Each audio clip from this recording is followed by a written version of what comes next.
संगत जी कहते हैं, अगर हमने कोई चीज, जैसे आपकी अलमारी है, उसमें अगर आपने कोई चीज रखनी होगी ना, पहले आपको जो उसमें रखा हुआ है वो निकालना पड़ेगा, अलमारी खाली करनी पड़ेगी, फिर आप उसमें कोई चीज रख सकते हो। ऐसे ही अगर आपने अपने अंदर उस मालिक के दर्शन करने हैं, उस परमात्मा के दर्शन करने हैं, बाबा जी का जो स्वरूप है अपने अंदर देखना है, पहले अपने आप को खाली करना पड़ेगा। खाली कैसे होंगे, हमें क्या करना चाहिए, क्या नहीं करना चाहिए, तो संगत जी आज के हम इस सत्संग में बताएंगे। और जो भी भाई बहनों ने पिछले सत्संग में कमेंट में सवाल पूछे थे, उसका हम लास्ट में इसी सत्संग में आंसर देंगे। तो स्वागत है संगत जी आपका, आपके अपने इस गुरु कृपा चैनल पे। जो भी संगत इस चैनल पे नहीं है, हमारी दोनों हाथ जोड़ के आपसे विनती है कि आप संगत जी इस चैनल को सब्सक्राइब करें, कमेंट बॉक्स में राधा स्वामी लिखे और अपने शहर का नाम लिखे जी, राधा स्वामी जी। संगत जी जैसे कि हम चाहते तो है कि हमारे अंदर जो रूहानी मंडल है उसको हम देखें, हमारे अंदर वो जो बाबा जी है उसके हम दर्शन करें, जो हमारे अंदर शब्द धुन आ रही है उसको हम सुने। लेकिन हम सुनेंगे कैसे? जैसे मान लीजिए आपके पास एक मेमोरी कार्ड है, ठीक है संगत जी। अब जो वो मेमोरी कार्ड है, मेमोरी कार्ड में फोटोज भी है, वीडियोस भी है, ऑडियोस भी है। जो मेमोरी कार्ड है पूरा फुल हो चुका है।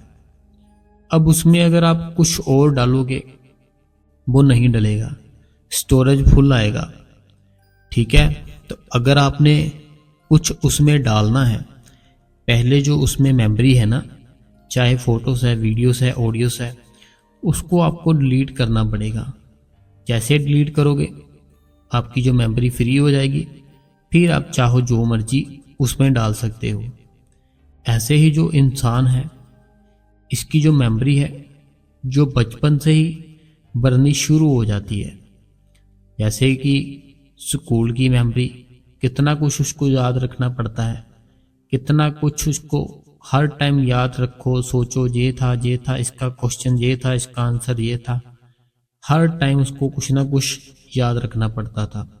थोड़ी सी मेमोरी फुल हुई बच्चे की, अब थोड़ा सा बड़ा हुआ, अब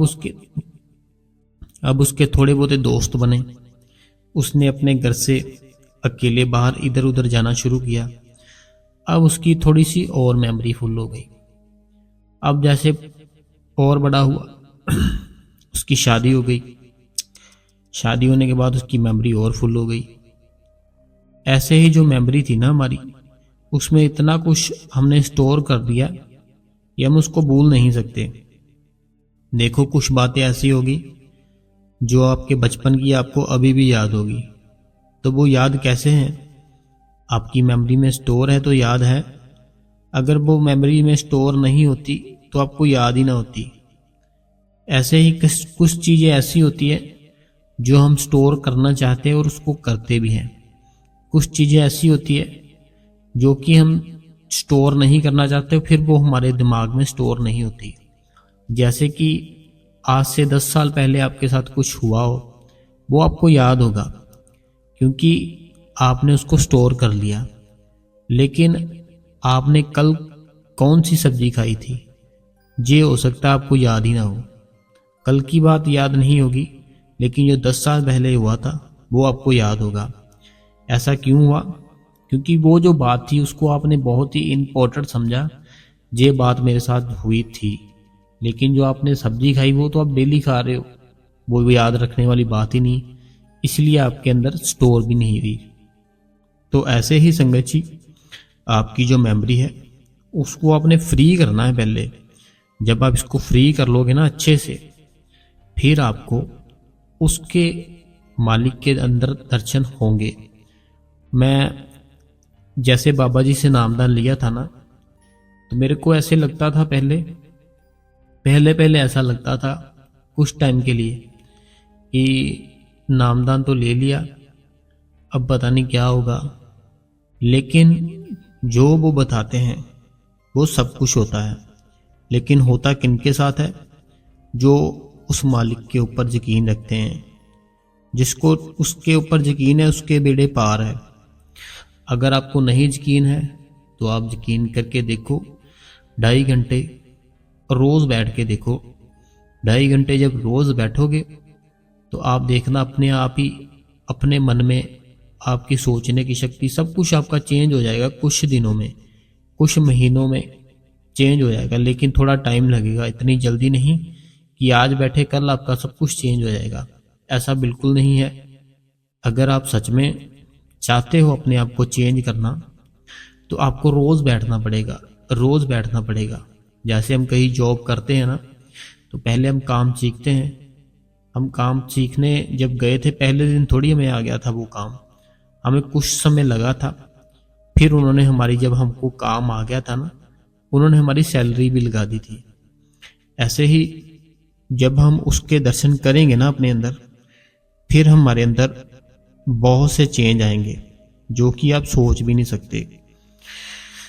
अब आपको अपनी जो मेमोरी है वो आखिर हम डिलीट करें तो करें कैसे? तो वो मैं आपको बहुत ही इजीली तरीका बताने जा रहा हूँ, जो आप अपनी लाइफ में अगर वैसे करोगे तो आपके अंदर जो भी मेमोरी है वो खत्म होती जाएगी अपने आप ही। देखिए, जितने आपके यार दोस्त हैं, आपके फैमिली मेंबर है, जो भी है, जितने भी हैं, तो आपकी उनसे जो ख्याल है जुड़ चुका है, एकदम से पक्का ख्याल जुड़ चुका है। आप उनसे अपना जो अटैचमेंट है वो नहीं तोड़ सकते। तो अब आपको क्या करना पड़ेगा? अब आपको जो बाबा जी ने नामदान दिया था उसको आपने हर टाइम सिमरन करना है। हर टाइम सो रहे हो मन में सिमरन करते रहो, सुबह उठे हो मन में सिमरन करते रहो। किसी शादी पर भी गए हो ना, आपके सामने सॉन्ग चल रहे, नाच गाना चल रहा है, लेकिन आपको उस गाने को अपने अंदर नहीं आने देना। आपको उस गाने को, जैसे कोई सॉन्ग चल रहा हो ना, हमारा मन ऐसा है उसको पटक से पकड़ लेता है और वो चलने लगता है हमारे अंदर। उसको नहीं आपने पकड़ना। आपने जो सिमरन, बाबा जी ने जो नाम दिया था, उसका सिमरन करते ही रहना है। जब आपकी अवस्था ऐसी हो जाएगी ना कि आपके सामने चाहे कोई सॉन्ग भी चल रहा है, कोई मूवी चल रही है, कोई दुख आ रहा है, कोई सुख आ रहा है, चाहे आप टॉयलेट सीट पे बैठे हो, चाहे आप नहा रहे हो, चाहे आप खाना खा रहे हो, चाहे बस में हो, ट्रेन में हो, पैदल हो, आपका अगर सिमरन चल रहा है ना, तो फिर समझो आपका जो मेमोरी है ना वो आप डिलीट करते जा रहे हो। जैसे जैसे आप सिमरन करते जाओगे ना, आपके जितने ख्याल थे, जितनी आपकी सोच थी, सारी की सारी आपकी चेंज होती जाएगी और मेमोरी थी जो आपकी वो डिलीट होती जाएगी, अपने आप डिलीट होती जाएगी। फिर वो जो मेमोरी है वो उस मालिक के नाम के साथ भरनी शुरू हो जाएगी। जब वो पूरी तरह से मालिक के साथ भर जाएगी ना, मालिक के नाम से, फिर आपको उस मालिक के अपने अंदर दर्शन होंगे। देखो, जैसे कोई भी चीज है ना, हम उसको लेना चाहते हैं, पहले उस चीज का नाम लेते हैं, फिर हम वो चीज लेते हैं। मान लीजिए जैसे हमने कोई बाइक लेनी है, कोई एक्टिवा लेनी है, मान लो किसी बहन ने, पहले वो क्या करेगी? सीधा तो एक्टिवा ले नहीं आएगी घर पर, पहले उसका नाम लेगी। कैसे लेगी? कि मैं सोच रही हूँ कि एक्टिवा ले लूँ। कोई भाई है, कैसे वो लेगा बाइक? पहले वो उसका नाम लेगा, मैं ना सोच रहा हूँ क्यों ना मैं ऐसे बाइक ले लूँ। क्या हुआ? पहले उसने नाम लिया, जिस चीज़ का उसने नाम लिया उस चीज़ को उसने हासिल कर लिया, फिर उस चीज़ को उसने हासिल कर लिया। ऐसे ही आपने जो बाबा जी ने नामदान दिया है ना आपको, वो 5 अक्षरों का, वो सिमरन करते रहो, सिमरन करते रहो। जब आप सिमरन करते रहोगे, आपके अंदर से सारे जितने इमोशन थे सब खत्म हो जाएंगे। जो भी थे ना, मेमोरी जितनी स्टोरेज थी सारी खत्म हो जाएगी। फिर आप उसका नाम सिमरन कर सकते हो और उस मालिक के अंदर से दर्शन कर सकते हो। फिर आपको दर्शन होंगे होंगे कैसे मर्जी हो। बाबा जी चाहे तो 1 सेकंड में आपको उस मालिक के साथ जोड़ सकते हैं, लेकिन हमारे जो कर्म हैं वो इतने बारीक कर्म हैं कि हम सोच भी नहीं सकते। हम जब अकेले होते हैं ना तो हम ऐसे ऐसे कर्म करते हैं, हमें ऐसे लगता है, हमें ऐसे फील होता है कि हम अभी अकेले हैं, हमें कोई देख नहीं रहा, हमें कोई वॉच नहीं कर रहा। लेकिन ये चीज़ वो भूल जाते हैं कि जो चीज़ ये सोच रहा है ना, ये जो चीज़ हमारा जो मन सोच रहा है ना कि तेरे को कोई देख नहीं रहा, जो चीज़ ये बता रहा है वो मालिक ही है, वो भगवान ही है। क्योंकि हमारे अंदर ही वो मालिक है, मालिक कहीं बाहर नहीं है। जब तक आपकी जो सांस चल रही है ना तो समझ लो वो मालिक आपके अंदर है। जब ये सांस बंद हो जाती है, किसी को थोड़ी पता है कब चले जाना उसने इस दुनिया से। तो उसको चाहिए जो बाबा जी ने नामदान दिया है ना, उसको अपना सहारा बना ले, उसको अपना दोस्त बना ले, उसको अपना फ्रेंड बना ले, उसको अपना मित्र बना ले। जब वो उसको अपना मित्र बनाएगा ना तो देखना वो आपके बहुत काम आएगा। आपके दुनिया में तो बहुत से दोस्त होंगे, वो आपके काम भी आए होंगे, बहुत अच्छी बात है। लेकिन जो नामदान दिया है बाबा जी ने, जब आप उसको अपना सहारा बनाओगे फिर आप देखना आपके कितने ऐसे काम होंगे जो अपने आप ही चुटकी से हो जाएंगे। आपने कभी सोचा भी नहीं होगा कि मेरा ये काम हो सकता है या नहीं हो सकता, लेकिन वो आपका काम ऐसे 1 मिनट में हो जाएगा। तो आपका काम होगा कैसे? पहले आपको जो बाबा जी ने नामदान दिया था उसको अपना सहारा बनाना पड़ेगा। दुनिया का सहारा देख लो और उस मालिक का सहारा देख लो। दुनिया देखो आज कोई आपके साथ खड़ा है, कुछ टाइम के बाद वो आपके साथ नहीं होगा। कुछ होंगे ऐसे भाई बहन जो सत्संग सुन रहे हैं, उनके साथ होंगे उनके कोई दोस्त, कोई मित्र, कोई रिश्तेदार जो कि आज से 5 साल पहले उनके लिए कुछ भी करने को तैयार थे, लेकिन आज उनके साथ है ही नहीं। हो सकता है उनको पता ही नहीं वो कहाँ है कहाँ नहीं है, लेकिन जो नाम है वो हर टाइम आपके साथ है। आप सिमरन करो, भजन करो, बाबा जी का सत्संग सुनो, बाबा जी की सेवा करो, इसी में आपकी भलाई है। और कोई भी चीज़ दुनिया में आए थे दुनिया में रह जाएगी, आपके साथ सिर्फ नाम जाएगा और कुछ नहीं जाएगा। आपको उस नाम की कमाई करनी चाहिए। जितनी ज़्यादा कमाई करोगे उतना ही बाबा जी आप पे दया मेहर करेंगे। जितनी कम कमाई करोगे, देखो हम जो दुनिया में कमाई करते हैं ना वो अपनी खुशी के लिए करते हैं कि हमें खुशी मिले। लेकिन अब जब बहुत सी कमाई करते हैं, बहुत ज़्यादा कमाई करते हैं, ना तो हम उस कमाई के साथ कहीं घूमने जाते हैं, ना हम वो कमाई कहीं अच्छी जगह पर लगाते हैं। वो कमाई हमारी ऐसे ही कहीं इधर उधर लग जाती है और हम फिर से वैसे के वैसे ही। सोचा तो था कि अब इस मंथ में डबल काम करूँगा, डबल पैसे बन जाएंगे, लेकिन हुआ क्या, पैसे तो डबल बने लेकिन कोई ना कोई ऐसा खर्चा आ गया, वो जो डबल पैसे बने थे सारे के सारे वहाँ लग गए। अब देखो हुआ कोई फ़ायदा नहीं हुआ, क्योंकि जो मालिक ने लिखा है ना हमारे कर्मों में वो हमें मिलेगा ही मिलेगा। जो नहीं लिखा, चाहे हम जितनी मर्जी मेहनत कर ले, तो मेहनत करने के बाद आपका कोई ऐसा नुकसान, कोई कुछ ऐसा हो जाएगा कि आप फिर से वैसे के वैसे ही रह जाओगे जैसे पहले थे, क्योंकि वो चीज़ आपके कर्मों में लिखी ही नहीं है।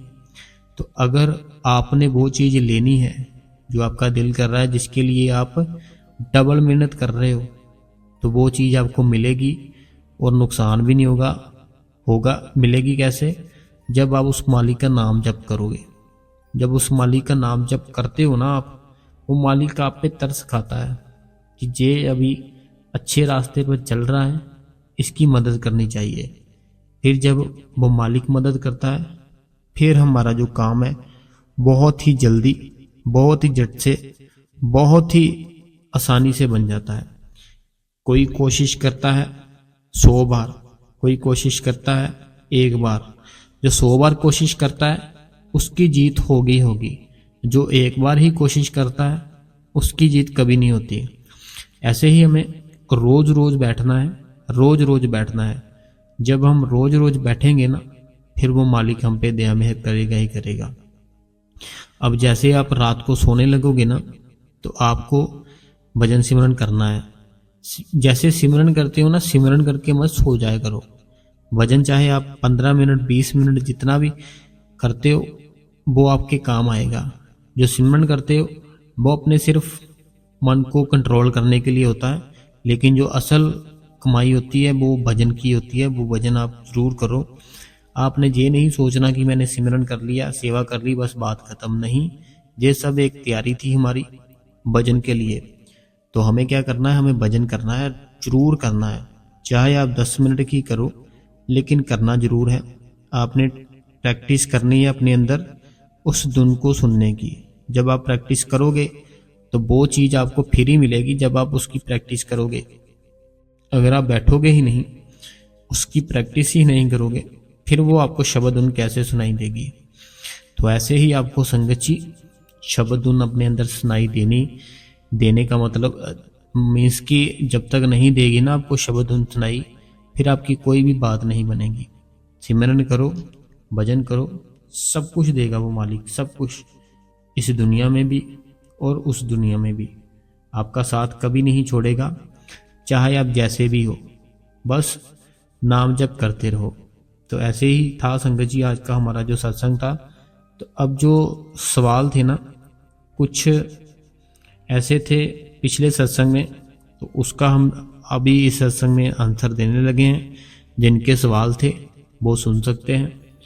एक किसी ने सवाल किया था कि मैं जब भजन सिमरन पर बैठती हूँ या बैठता हूँ, तो मैं 1.5 घंटा तो बैठ लेती हूँ, 1 घंटा मुझे नींद आ जाती है। तो जो 1 घंटा नींद आ जाती है वो क्या लिखा जाएगा उसके खाते में? तो देखो, जैसे हम चंडीगढ़ से दिल्ली जा रहे हैं, हमारा 3 घंटे का मान लो रास्ता है। तो अगर हमने 1 घंटा अपनी गाड़ी रास्ते में खड़ी कर दी गई, तो क्या वो 1 घंटा जो खड़ी कर दी हम दिल्ली पहुंच पाएंगे? नहीं पहुंच पाएंगे, क्योंकि 1 घंटा तो हमने अपनी गाड़ी खड़ी कर दी साइड पे। अब जितना टाइम लगना है वो तो लगेगा ही, 3 घंटे 4 घंटे जितने लगने हैं ना चंडीगढ़ से दिल्ली जाने के लिए, वो तो हमें लगने ही लगने हैं। लेकिन अगर हमने 1 घंटा अपनी गाड़ी साइड पे खड़ी कर दी, फिर हम बताओ कैसे पहुंच पाएंगे दिल्ली? फिर हमें 1 घंटा और गाड़ी चलानी पड़ेगी। ऐसे ही आप कोशिश करो, आपको नींद मत आए। नींद हमें तब आती है जब हम एक सुस्ती सी अवस्था से बैठते हैं भजन सिमरन पर। आपने क्या करना है, मैंने पहले भी बताया है। हो सकता है तो नहाकर बैठो, अगर नहीं नहा सकते, अपने जो पैर होते हैं ना उसको ठंडे पानी से धो। जब हम पैरों को धोते हैं ना, हमारे सीधा दिमाग के साथ कनेक्ट होता है, तो हमारा दिमाग थोड़ा सा एक्टिव होता है। अपने पैरों को ठंडे पानी से धो, अपने फेस पे पानी मारो ठंडा, हाथ मुंह धोकर फिर आप बैठो। और जब बैठना है ना आपने, ये आप देखना कि जब बैठने से 1-2 घंटा पहले कुछ ना खाना, कुछ भी ना खाना पीना, क्योंकि अगर आपने कुछ खाया पिया होगा ना तो आपको नींद बहुत जल्दी आएगी। आपने ऐसी ट्राई करनी है कि आप बहुत ही कम खाएं। जब आप कम खाओगे ना, फिर आपके शरीर को नींद नहीं आएगी। जब कम खाओगे, अगर पेट भरकर खा लोगे, फिर आपको नींद आएगी ही आएगी। तो ये था हमारा पहला सवाल। दूसरा सवाल किसी ने किया था, ये सवाल पहले भी किसी ने किया था, शायद मैंने रिप्लाई दी थी, पता नहीं, याद नहीं है। कोई भाई है, पता नहीं बहन है, कि मैं जैसे बोलता हूँ ना कि सत्संग में, कि अगर आपके पास कोई अलग रूम है वहाँ पर बैठ जाओ आप भजन सिमरन पर, ताकि आपको कोई डिस्टर्ब ना करे। तो इस भाई का ये सवाल था कि हमारे पास सिर्फ एक ही रूम है, तो मैं क्या करूँ? देखो, अगर आपके पास एक ही रूम है ना, आपके जो फैमिली मेम्बर है उनको आप ये बोल दो कि उस रूम में कोई भी आपको डिस्टर्ब मत करे, कोई भी आपको तंग परेशान मत करे, और जो वॉल्यूम होती है मोबाइल की, टीवी की, वो कम रखे। तो अगर एक ही रूम में आपको ये चाहिए कि आपकी फैमिली में जैसे सब सो जाते हैं, तब आप भजन सिमरन पर बैठो, तो देखना बाबा जी दया मेहर जरूर करेंगे। आपके जो हालात है ना बाबा जी वो सब समझते हैं। जैसे जैसे किसी के हालात होते हैं वो बाबा जी समझते हैं उसकी बात को, उसको वैसा ही मिलता है। तो आपको कोई घबराने की ज़रूरत नहीं है कि मैं उनके सामने बैठूं या ना बैठूं। बस उनको ये बोल दो कि आपको तंग परेशान मत करे। तो ऐसे था जो हमारा तीसरा सवाल था, एक किसी बहन का था या भाई का था। मैं ज़्यादातर सिर्फ कमेंट पढ़ता हूँ, मैं देखता नहीं कि ये भाई है या बहन है। कि उन्होंने कहा कि मैं जब भी सिमरन पर बैठती हूँ या भजन पर बैठती हूँ तो मेरी आंखों में से आंसू बहुत आते हैं। तो आंसू आने का कारण सिर्फ ये होता है कि हमारे जो बुरे कर्म होते हैं ना वो हम डरते हैं। मेरी बात सुनना गौर से, बाकी संगत भी गौर से सुनना। हमारे जो ना हमने जो चोरी बुरे कर्म किए हैं, हमने कुछ कर्म ऐसे होते हैं हमने लोगों से चोरी किए हुए थे। जैसे कि हम ये समझते हैं कि उसको पता नहीं है। जैसे मान लो किसी ने आपके ऊपर बहुत विश्वास किया, ठीक है, तो आपने क्या किया, वो जो उसका विश्वास था ना वो तोड़ दिया। लेकिन उसके साथ कोई ऐसा धोखा कर दिया, जैसे उसके कोई पैसे थे, कुछ भी कुछ ऐसा कर दिया, लेकिन वो जो चीज़ थी ना आपको बहुत दुख देगी, बहुत ही ज़्यादा। तो ऐसे जब आप फिर भजन सिमरन पर बैठते हो ना, वो चीज़ें ना आपके सामने आती है, आपके ख्याल में, आपके सामने वो चीज़ें, जितने आपने बुरे कर्म किए होते हैं ना वो आपके सामने आते हैं। फिर जब आपके सामने आते हैं, वो जब आप सिमरन करते हो ना, वो सिमरन में इतनी ताकत है, वो डिलीट करने शुरू हो जाते हैं। वो डिलीट कैसे होते हैं, हमारी आंखों से आंसू बनते हैं और निकलते जाते हैं। जितने आंसू आएंगे उतने आपके बुरे कर्म है ना जो खत्म होंगे। ये आपके ऊपर बाबा जी की दया मेहर बहुत ज़्यादा, और कुछ नहीं है। आपको घबराना नहीं है। आपको जैसे आंसू आ रहे हैं ना, ये खुशी की बात है। ये किसी किसी को आते हैं, सबको नहीं आते। जैसे कि सिमरन पर बैठे आपको आंसू आएंगे, बहुत दिल करेगा रोने को, तो ये कोई बात नहीं है, ये अच्छी बात है। क्योंकि आपके ऊपर बाबा जी की दया मेहर बहुत ही जल्दी हो रही है, जहाँ होने वाली होगी। तो ऐसे थे जो सवाल थे। और जो भी कोई सवाल कोई पूछना चाहता है कमेंट में पूछ सकता है, हम फिर अगली वीडियो में उसका आंसर दे देंगे। तो जो भी संगत है हमारे इस चैनल पे, दोनों हाथ जोड़ के हमारी विनती है कि संगत जी आप इस चैनल को सब्सक्राइब कर दे। कमेंट बॉक्स में राधा स्वामी और अपने शहर का नाम लिखते जी, राधा स्वामी जी।